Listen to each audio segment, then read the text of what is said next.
ನಮಸ್ಕಾರ ಸ್ನೇಹಿತರೆ. ಇತಿಹಾಸದಲ್ಲಿ ಕೆಲವರು ಗರ್ಜಿಸುವ ನಾಯಕರು, ಮತ್ತೆ ಕೆಲವರು ಮೌನವಾಗಿ ದೇಶವನ್ನು ರೂಪಿಸುವವರು. ಅಂತಹ ಮೌನ ಶಕ್ತಿಯ ಪ್ರತಿರೂಪ ರೆಹಮತುಲ್ಲಾ ಸಹಾನಿ. ಒಬ್ಬ ನಾಯಕ, ಒಬ್ಬ ಚಿಂತಕ ಮತ್ತು ಭಾರತದ ಸ್ವಾತಂತ್ರ್ಯ ಹೋರಾಟದ ಬಲವಾದ ಧ್ವನಿ. ಇಂದು ನಾವು ಈ ವಿಡಿಯೋದಲ್ಲಿ ಅವರ ಜೀವನ ಚರಿತ್ರೆಯನ್ನು ತಿಳಿಯಲಿದ್ದೇವೆ. ರೆಹಮತುಲ್ಲಾ ಸಹಾನಿ ಅವರು 1847 ಏಪ್ರಿಲ್ 5ರಂದು ಮುಂಬೈ ನಗರದಲ್ಲಿ ಜನಿಸಿದರು. ಅವರು ಉತ್ತಮ ಶಿಕ್ಷಣ ಪಡೆದವರಾಗಿದ್ದರು. ಅವರು ವಿದ್ಯಾಭ್ಯಾಸದಲ್ಲಿ ಮುಂದೆ ಇದ್ದರು.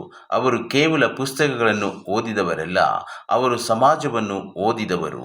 ಅವರಲ್ಲಿ ಬಾಲ್ಯದಲ್ಲೇ ನಾಯಕತ್ವದ ಗುಣಗಳು ಕಾಣಿಸಿಕೊಂಡವು. ಸಮಾಜದ ಸಮಸ್ಯೆಗಳ ಬಗ್ಗೆ ಆಳವಾದ ಚಿಂತನೆ ಮಾಡುವ ಗುಣ ಅವರಲ್ಲಿತ್ತು.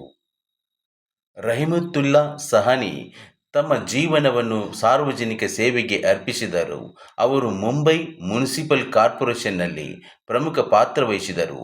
ಅವರು ಶಿಕ್ಷಣ, ಆರೋಗ್ಯ ಮತ್ತು ನಾಗರಿಕ ಅಭಿವೃದ್ಧಿಗೆ ಮಹತ್ವ ನೀಡಿದರು. ನಾಯಕತ್ವ ಎಂದರೆ ಅಧಿಕಾರವಲ್ಲ, ಅದು ಜವಾಬ್ದಾರಿ ಎಂದು ಅವರು ನಂಬಿದ್ದರು. ಇಂಡಿಯನ್ ನ್ಯಾಷನಲ್ ಕಾಂಗ್ರೆಸ್ನಲ್ಲಿ ರೆಹಮತುಲ್ಲಾ ಸಹಾನಿ ಅವರು ಪ್ರಮುಖ ನಾಯಕರಾಗಿದ್ದರು. 1896ರಲ್ಲಿ ಅವರು ಕಾಂಗ್ರೆಸ್ ಅಧಿವೇಶನದ ಅಧ್ಯಕ್ಷರಾಗಿದ್ದರು. ಅವರ ಅಧ್ಯಕ್ಷೀಯ ಭಾಷಣವು ಇತಿಹಾಸ ಪ್ರಸಿದ್ಧವಾಗಿದೆ. ಭಾರತದ ದಾರಿದ್ರ್ಯ ಮತ್ತು ಬ್ರಿಟಿಷರ ಆರ್ಥಿಕ ನೀತಿಗಳ ಬಗ್ಗೆ ಅವರು ಧೈರ್ಯವಾಗಿ ಮಾತನಾಡಿದರು. ಅವರು ಹೇಳಿದ ಮಾತುಗಳು ದೇಶದ ಜನರಲ್ಲಿ ಜಾಗೃತಿ ಮೂಡಿಸಿದವು. ನಮ್ಮ ದೇಶದ ಸಂಪತ್ತು ಹೊರಗೆ ಹೋಗುತ್ತಿದೆ, ನಾವು ಎಚ್ಚರಗೊಳ್ಳಬೇಕು ಎಂದು ಭಾಷಣ ಮಾಡಿದರು.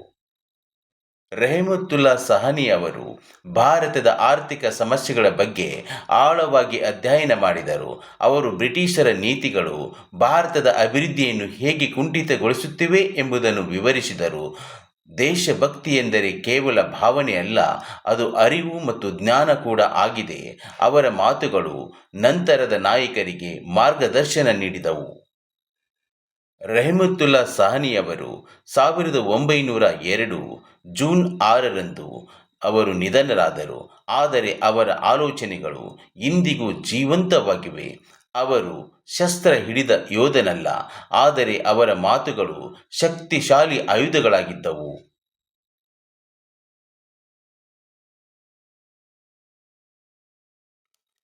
ರೆಹಮತುಲ್ಲಾ ಸಹಾನಿ ನಮಗೆ ಕಲಿಸುವುದು ಜ್ಞಾನ, ಶಾಂತಿ ಮತ್ತು ಧೈರ್ಯದಿಂದ ಕೂಡಿದ ಹೋರಾಟವು ದೇಶವನ್ನು ಮುಕ್ತಗೊಳಿಸಬಹುದು.